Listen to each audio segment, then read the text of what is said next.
నమస్తే, welcome to Jyothi TV. ముందుగా ముఖ్యాంశాలు. పోయినాయి ఆర్టీసీ ఉద్యోగాలు, సీఎం రేవంత్ రెడ్డి ఇంటికాడ బైఠాయింపులు. భారత్ ఇంగ్లాండ్ టెస్ట్ మ్యాచ్, ప్రత్యేక బస్సులు 60. ప్రాజెక్టుల కోసం సీఎం రేవంత్ రెడ్డికి కిషన్ రెడ్డి లేఖ. హెచ్ఎండిఏ మాజీ అధికారి ఇంట్ల ఏసీబీ తనిఖీలు. హైదరాబాద్ మింటు కాంపౌండ్ల అగ్ని ప్రమాదం. బెంగళూరులో బాలుడు మిస్సింగ్, హైదరాబాద్లో ప్రత్యక్షమైండు. డిగ్రీ టీచర్లకు పోస్టులు, దరఖాస్తులు షురు. పవన్ కళ్యాణ్ పార్టీల జానీ మాస్టర్ చేరిక. దూరమైతున్న ఎంపీలు, జగనన్న కోటకు బీటలు. బడ్జెట్ ప్రతిపాదన మీద సూచన కోరిన ఏపీ ఆర్థిక శాఖ. ఇక వార్తలకు పోతే, సీఎం రేవంత్ రెడ్డి ఇంటికాడ ఆర్టీసీ ఉద్యోగులందరూ నిరసన చేస్తున్నారు. ముఖ్యమంత్రి రేవంత్ అన్నను కలిసేందుకు సస్పెండ్ అయిన ఆర్టీసీ ఉద్యోగులందరూ మస్తు మంది హైదరాబాద్కు వచ్చిర్రు. జూబ్లీ హిల్స్ లా సీఎం ఇంటికాడికి వచ్చిర్రు. వాళ్ళందరినీ పోలీసులు అడ్డుకుంటున్నారు. ముందున్న ప్రభుత్వంలా మాకు అన్యాయం జరిగింది, ఇప్పుడన్నా ఈ సీఎం అన్నా మమ్మల్ని పట్టించుకోవాలంట అని వాళ్ళు నిరసన తెలుపుతున్నారు. చిన్న చిన్న కారణాలతోటి 1500 మందిని ఉద్యోగాలకించి తీసేసిరంట అని ఆవేదన వ్యక్తం చేస్తున్నారు. ఇక వాళ్ళను మళ్ళా ఉద్యోగాలకు చేర్పించాలంటే అని విజ్ఞప్తి ఇట్లా చేస్తున్నారు. సీఎం సార్ను కలిసి ఒక వినతి పత్రం ఇట్లా ఇచ్చిర్రు. క్రికెట్ అభిమానులకు టీఎస్ఆర్టీసీలు గుడ్ న్యూస్ చెప్పిండ్రు. ఉప్పల్ క్రికెట్ స్టేడియంలో గురువారం కెంచి 5 రోజుల పాటు జరిగే ఇండియన్ వర్సెస్ ఇంగ్లాండ్ తొలి టెస్ట్ మ్యాచ్ కోసము 60 ప్రత్యేక బస్సులను ఏర్పాటు చేసింది. హైదరాబాద్లకించి వివిధ ప్రాంతాలకించి ఈ బస్సులు నడుస్తాయంట అని టీఎస్ఆర్టీసీ ఎండి సజ్జనార్ సార్ చెప్పిండు. ఈ బస్సులన్నీ పొద్దుగాల 8 గంటలకించి రాత్రి 7 గంటల దాకా నడుస్తాయి. భారత్ మాల రీజనల్ రింగ్ రోడ్డు భూసేకరణ పైన భాజపా రాష్ట్ర అధ్యక్షుడు కేంద్ర మంత్రి కిషన్ రెడ్డి రాష్ట్ర ముఖ్యమంత్రికి లేఖ రాసిండు. రాష్ట్రంలో భారత్ మాల ప్రాజెక్టుల భాగంగా నిర్మిస్తున్న రోడ్లకు భూసేకరణ ప్రక్రియను చేపట్టాలంట అని కోరిండు. భూసేకరణ కోసము నాయకు 50% నిధులు ఇవ్వాలన్నారు. గతంలో ఇవే అంశాలకు సంబంధించి భారత ప్రభుత్వానికి ఇట్లా లేఖ రాసిండంట అని, దానికి ఏం స్పందన రాలేదంట అని చెప్పిండు. ఇప్పటికైనా ప్రాజెక్ట్ ఆలస్యం చేయకుండా జల్దీన చేయాలంట అని లేఖల రాసిండు. హైదరాబాద్ నగరంలో కొన్ని ప్రాంతాలలో అవినీతి జరుగుతుందంట అని అవినీతి నిరోధక శాఖ అధికారులు తనిఖీలు చేస్తున్నారు. హెచ్ఎండిఏ మాజీ పట్టణ ప్రణాళిక అధికారి శివబాలకృష్ణ ఆయన బంధువుల ఇండ్లలా కార్యాలయాలలా ఏసీబీ అధికారులు సోదాలు చేసిండ్రు. ఆదాయానికి మించిన ఆస్తులు కూడబెట్టిండ్రని ఆరోపణ మీద ఏకకాలంలో 8 బృందాలుగా ఈ సోదాలు చేసిండ్రు.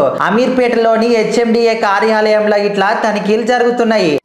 హైదరాబాద్ లా మింటు కాంపౌండ్ ప్రభుత్వ పుస్తక ముద్రణ కార్యాలయంలో అగ్ని ప్రమాదం జరిగింది. ప్రమాదంలో ముద్రణ యంత్రాలు, పుస్తకాలు కాలి బూడిదైనాయి. సంఘటన స్థలానికి చేరుకున్న అగ్నిమాపక సిబ్బంది మంటలను అదుపులోకి తీసుకొచ్చారు. కరెంటు వల్లనే ఈ ప్రమాదం జరిగిందంట అని అధికారులు చెప్పిండ్రు. బెంగళూరులో 12 ఏళ్ల పిల్లగాడు మాయమైందంట. 3 రోజుల తర్వాత మన హైదరాబాద్లో కనిపించిండు. సోషల్ మీడియా సాయంతో బాలుడి ఆచూకీ తెలిసిందంట అని తల్లిదండ్రులు ఊపిరి పీల్చుకున్నారు. బెంగళూరుకు చెందిన పరిణవ్ అనే పిల్లగాడు 6వ తరగతి చదువుతున్నాడు. ఆదివారం రోజు కోచింగ్ సెంటర్ కానీ బయలుదేరిండు. కోచింగ్ సమయం పూర్తయిన కానీ ఇంటికి రాలేదు. ఇక తల్లిదండ్రులు పోలీసులకు పోలీస్ కేసు పెట్టిండ్రు. పోలీసులు బాలుని ఆచూకీ కోసం మస్తు దేవులాడిండ్రు.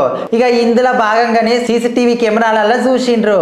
జనవరి 21 పొద్దుగాల 11 గంటలకు హైదరాబాద్లో కనిపించిండు. ఆంధ్రప్రదేశ్ డిగ్రీ కాలేజీలలో 290 లెక్చరర్ పోస్టులకు భర్తీ చేసేందుకు దరఖాస్తులు సురువైనాయి. అర్హులైన అభ్యర్థులు ఏపీపీఎస్సీ వెబ్సైట్ ద్వారా ఫిబ్రవరి 13 అర్ధరాత్రి 11:50 వరకు వెబ్సైట్లో దరఖాస్తులు చేసుకోవచ్చు. గతేడాది డిసెంబర్ 30న మొత్తము 240 పోస్టుల భర్తీకి ఏపీపీఎస్సీ నోటిఫికేషన్ పెట్టింది. ఇప్పుడు మరో 50 పోస్టులను పెంచుకుంటా దరఖాస్తులకు ఆహ్వానం చేస్తుంది. Dance choreographer Jani master Janasena పార్టీలో చేరిండు. మంగళగిరిలోని కార్యాలయంలో ఏర్పాటు చేసిన కార్యక్రమంలో పవన్ కళ్యాణ్ జనసేన కండువ కప్పి పార్టీలకు ఆహ్వానించిండు. జానీ మాస్టర్ చేరిక పైన మస్తు మంది కార్యకర్తలు హర్షం వ్యక్తం చేస్తున్నారు. వైకాపా కోటలకు బీటలు వారుతున్నాయి. ఆ పార్టీలున్న ఎంపీలు ఒక్కొక్కరు బయటికి పోతున్నారు. జనంలా మస్తు వ్యతిరేకత ఉన్నది. ఈ పార్టీలనే ఉంటే ప్రజలతోని సంబంధాలు ఇట తెగిపోతాయనే భయంతోనే ఒక్కొక్కరు బయటికి పోతున్నట్లు గాలి చెప్తున్నారు. బడ్జెట్ ప్రతిపాదన మీద శాఖల అధిపతులు హెచ్ఓడీల నుంచి ఆర్థిక శాఖ సూచనలు కోరింది. 2024-25 ఆర్థిక సంవత్సరానికి గాను వాస్తవిక అంచనాలను వేస్తుంది. 2023-24 ఆర్థిక సంవత్సరానికి సవరించిన అంచనాల కోసము వాస్తవిక గణాంకాలను సమర్పించాలని ఆదేశించింది. బడ్జెట్ సవరించిన అంచనాల రూపకల్పన కోసము కొత్త పథకాలకు సంబంధించిన గణాంకాల మినహాయించాలని స్పష్టం చేసింది. కొత్త ఈఏపీ ప్రాజెక్టులో నాబార్డు కోర్టు కేసులకు సంబంధించిన గణాంకాలు మినహాయించాలని ఉత్తర్వులలో చెప్పింది. డ్వాక్రా రుణమాఫీ పసుపు కుంకుమ ద్వారా చంద్రన్న పాలనలో 1 కోటి మంది మహిళలు ఒక్కొక్కరు సమానంగా 20,000 లబ్ధి పొందారు. జగన్ రెడ్డి పాలనలో ఒక్కొక్క మహిళ పొందిన లబ్ధి 15,000కు తగ్గిపోయింది. ఈ రకంగా 50 లక్షల మంది డ్వాక్రా మహిళలకు జగన్ రెడ్డి టోకరా వేశారు. నేడు రాష్ట్రంలో 1,14,00,000 మంది డ్వాక్రా మహిళలుంటే 79 లక్షలకే కుదిరించారు. ఈ రకంగా 35 లక్షల మందికి మొండి చేయి చూపారు. మద్యం రేట్లు 3 రెట్లు పెంచి 2 లక్షల విలువ గల నాసిరకం మద్యం అమ్ముతున్నారు. భార్యా బిడ్డలు తినాల్సిన మందుబాబుల కష్టాజితాన్ని మద్యం ద్వారా జగన్ రెడ్డి దోచుకు తింటున్నాడు. నాసిరకం మద్యంతో 35 లక్షల మంది ఆరోగ్యాలు నాశనం చేశాడు అని భీమవరం నియోజకవర్గ ఇన్ఛార్జ్ తోట సీతారామలక్ష్మి మండిపడ్డారు. తెలుగుదేశం ప్రాంతీయ కార్యాలయంలో మీడియాతో మాట్లాడుతూ ఈ పనికి మాలిన మద్యం వల్ల 30,000 మంది అకాల మృత్యువాత పడ్డారు. నాసిరకం మద్యం ద్వారా మహిళల మాంగళ్యాలు మంటగలుపుతున్నారు. జగన్ పిన్నమ్మ తాలి తెంచిన నరహంతకుల్ని రక్షిస్తున్న జగన్ రెడ్డి మహిళా ద్రోహి కాదా అని ప్రశ్నించారు. చెల్లికి ఆస్తిలో భాగం ఇవ్వని జగన్ రెడ్డి మహిళా ద్రోహి అని అన్నారు. అందరికీ నమస్కారం. ఈ రోజున మరి రాష్ట్రంలో మహిళలకి ఏం జరుగుతుందో నిన్న మొన్న చూశారు.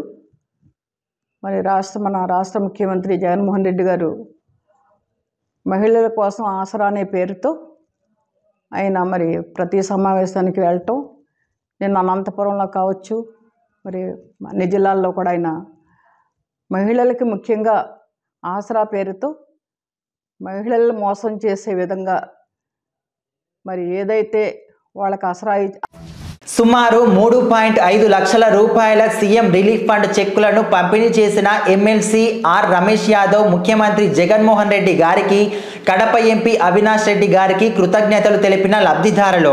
వైఎస్ఆర్ కడప జిల్లా ప్రొద్దుటూరు పట్టణంలోని ఎమ్మెల్సీ గారి కార్యాలయంలో ఈరోజు వైఎస్ఆర్ కడప జిల్లాలోని పలు గ్రామాలకు చెందిన 3 తమ వైద్యానికి అయిన ఖర్చులకు ప్రభుత్వం సీఎం సహాయ నిధి నుండి మంజూరు చేసిన సుమారు 3.5 లక్షల రూపాయల విలువ గల చెక్కులను లబ్ధిదారులకు ఎమ్మెల్సీ ఆర్ రమేష్ యాదవ్ పంపిణీ చేశారు. ఈ కార్యక్రమంలో ఎమ్మెల్సీ సోదరుడు ఆర్ ప్రసాద్, నీలపాల రాముడు తదితరులు పాల్గొన్నారు. వైఎస్ఆర్ కడప జిల్లా ప్రొద్దుటూరు పట్టణంలో నవ సమాజ నిర్మాణం కోసం అంటూ ఈరోజు భారీ ర్యాలీ నిర్వహించారు. జీవన జ్యోతి విద్యా సంస్థల ఆధ్వర్యంలో కరెస్పాండెంట్ అమర్నాథ్ రెడ్డి సౌజన్యంతో ర్యాలీ నిర్వహించారు. ప్రొద్దుటూరు పట్టణం 1 టౌన్ సర్కిల్ నుంచి విజయ్ కుమార్ సర్కిల్, రాజీవ్ సర్కిల్ మీదుగా శివాలయం సెంటర్ వరకు ర్యాలీ కొనసాగింది. మన బిడ్డల భవిష్యత్తును తీర్చిదిద్దాల్సింది పోయి మనమే పాడు చేస్తున్నామని అని అమర్నాథ్ రెడ్డి అన్నారు. యువత వ్యసనాలతో జీవితాలను పాడు చేసుకుంటున్నారని, వీడియో గేమ్లకు బానిసలై ఆన్లైన్ బెట్టింగ్, గంజాయి, మట్కా, గుట్కా లాంటి ఎన్నో వ్యసనాలకు యువతలోని భవిష్యత్తును చీకటిలోకి నెట్టేస్తున్నారంటూ ఆవేదన వ్యక్తం చేశారు. ఓ యువత మేలుకో, నాన్న తెలుసుకో, అమ్మ మలుచుకో అంటూ ఈ ర్యాలీలో జీవన జ్యోతి విద్యా సంస్థల వ్యవస్థాపకులు డాక్టర్ గురుదేవ్ రామిరెడ్డి, వేలాది మంది ఉపాధ్యాయులు, విద్యార్థుల తల్లిదండ్రులు, పట్టణంలోని వివిధ విద్యా సంస్థల యాజమాన్యాలు పాల్గొన్నారు. ఉద్దేశంతో ఈ ర్యాలీ చేయడం జరుగుతుంది. ఎందుకంటే ఎంతోమంది యువకులు బెట్టింగ్ల రూపంలో కానీ, డ్రగ్స్ రూపంలో కానీ, మద్యపానం కానీ, ధూమపానంలో కానీ, అలాగే ట్రిపుల్ రైడింగ్లో కానీ, ర్యాష్ డ్రైవింగ్లో చేసి చివరికి వారి ప్రాణాలు కోల్పోయే స్థితికి చేరుకుంటున్నారు. కాబట్టి వారి తల్లిదండ్రులకు శోకాన్ని మిగులుస్తున్నారు. ఆ శోకాన్ని లేకుండా అందరూ కూడా ఈ క్షణిక ఆవేశాలకు, క్షణిక ఆనందాలకు లోను కాకుండా అందరూ కూడా మంచి ఆలోచన, దూరపు ఆలోచన చేసి అందరూ కూడా మంచి భవిష్యత్తును కలిగి ఉండాలనే ఉద్దేశంతోనే ఈ ర్యాలీ చేయడం. వైఎస్ఆర్ కడప జిల్లా కలసపాడు మండలం చింతలపల్లి గ్రామ సమీపంలో బుధవారం మద్యం లారీ బోల్తా పడింది. రేణిగుంట నుండి ఒంగోలుకు మద్యం సరఫరా చేస్తున్న లారీ రోడ్డుకు ఇరువైపులా తూము ఉండడంతో ఎదురుగా బండి రావడం, ఒక పక్కన గుంత కనబడకపోవడంతో ప్రమాదం జరిగిందంటూ డ్రైవర్ సంఘటనా స్థలానికి వెళ్లి విచారణ చేపట్టిన కలసపాడు పోలీసులు. బండి పాస్ అయిపోయింది. పూర్తిగా ఒక తెప్పుడాతను ఒక సిమెంట్ బండి అతను నా బైక్ వచ్చేసినాను. తప్పుకోలేక ఆల్రెడీ బండి క్రాస్ చేయమని రైట్కి లాక్కున్నాను.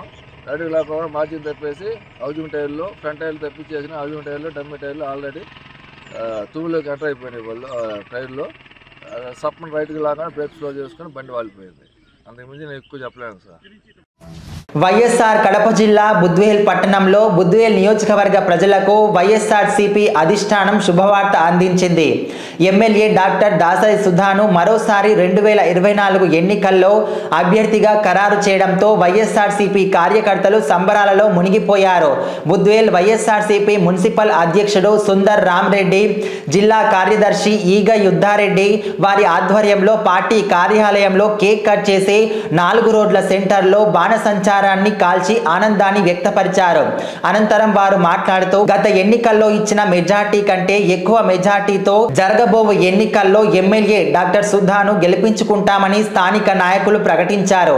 ఈ సందర్భంగా MLC DC Govindareddy, MP Avinash Reddy, CM Jaganmohan రెడ్డికి అభినందనలు తెలిపారు.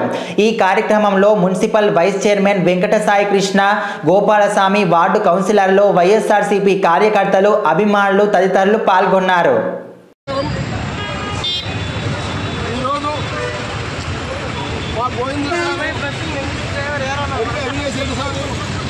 మా పార్టీ మా నాయకులు జగన్మోహన్ సారు పార్టీ అధిష్టానం మొత్తం కూడా సుధా మేడమును రెండవసారి ఎమ్మెల్యే అభ్యర్థిగా కన్ఫామ్ చేయడం జరిగింది. కాబట్టి మా బుద్వేల్ మున్సిపాలిటీలో మా నాయకులందరం కూడా సంతోషం వ్యక్తం చేస్తూ కేక్ కటింగ్ చేసి పటాలు.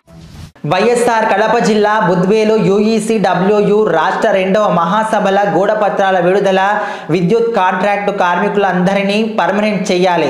మైదుకూర రోడ్డు నందు విద్యుత్ ఏడీఈ కార్యాలయ ఆవరణలో ఈ నెల 28వ తేదీన నెల్లూరు నగరంలో నిర్వహించే United electricity contract workers union రాష్ట్ర 2వ మహాసభలు జయప్రదం చేయాలని గోడ పత్రాలను విడుదల చేయడం జరిగింది. ఈ సందర్భంగా సిఐటియు జిల్లా కార్యదర్శి కె నాగేంద్రబాబు మాట్లాడుతూ ఈ మహాసభలకు జాతీయ నాయకుడు ఎస్ రాజేంద్రన్, సిఐటియు రాష్ట్ర అధ్యక్ష కార్యదర్శులు ఏవి నాగేశ్వరరావు, రాష్ట్ర జేఏసీ నాయకులు ముఖ్య అతిథులుగా హాజరు కానున్నట్లు తెలిపారు. గడిచిన 20 సంవత్సరాలుగా సంస్థలో కాంట్రాక్టు అవుట్సోర్సింగ్ విధానంలో పనిచేస్తున్న కార్మికులను రెగ్యులర్ చేయాలన్న ప్రధాన డిమాండ్ సాధనకై మహాసభ నిర్వహిస్తున్నట్లు తెలిపారు. వాచ్మెన్లు, షిఫ్ట్ ఆపరేటర్లుగా పనిచేస్తున్న వారికి, నూతనంగా విధుల్లో చేరిన వారికి పాత వారితో సమానంగా వేతనాలు ఇవ్వాలని డిమాండ్ చేశారు. సంస్థలో పనిచేస్తున్న కార్మికుల సమస్యల పరిష్కారానికి ప్రభుత్వంపై ఒత్తిడి తీసుకొచ్చే విధమైన ప్రణాళిక రచన, ఉద్యమ రూపకల్పన ఈ మహాసభలో చేయనున్నట్లు తెలిపారు. ఏడీఈ కార్యాలయ ఆవరణలో United electricity contract workers union CIT అనుబంధ సంఘం బద్వేల్ సబ్ డివిజన్ కమిటీ ఆధ్వర్యంలో ఈ నెల 28వ తేదీన నెల్లూరు నగరంలో నిర్వహించే United electricity contract workers union 2వ మహాసభని జయప్రదం చేయాలని చెప్పి కోరుతూ గోడపత్రాల విడుదల కార్యక్రమాన్ని చేయడం జరిగింది.